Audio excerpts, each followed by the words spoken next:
Овде сме да го искажеме нашиот револт поради неправедното одначување кој ОИП сака да ни го направи на студентите, односно ретроактивно за 5 години назад, за кој што не сме ниту знаеле, не сме биле соодветно информирани и сега тие отеднаш ни праќаат писма, мејлови дека ние треба да платиме данок врз основа на 5 години назад тоа што сме го работеле во странство. Ние доаѓаме од Куманово во име на нашето Здружение Правда за сите. Јас сум Зоран Наковски, председател на тоа здружение.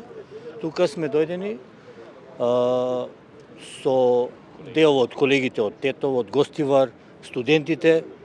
Колку сме, толку сме. Знаеме дека не сме сите на број. Знаеме дека сите се плашат, сите се уценети, притиснати да не излегуваат, али тоа е. Нас ни е битно да ја пренесеме оваа порака. Ова веќе е пети месец како протестираме.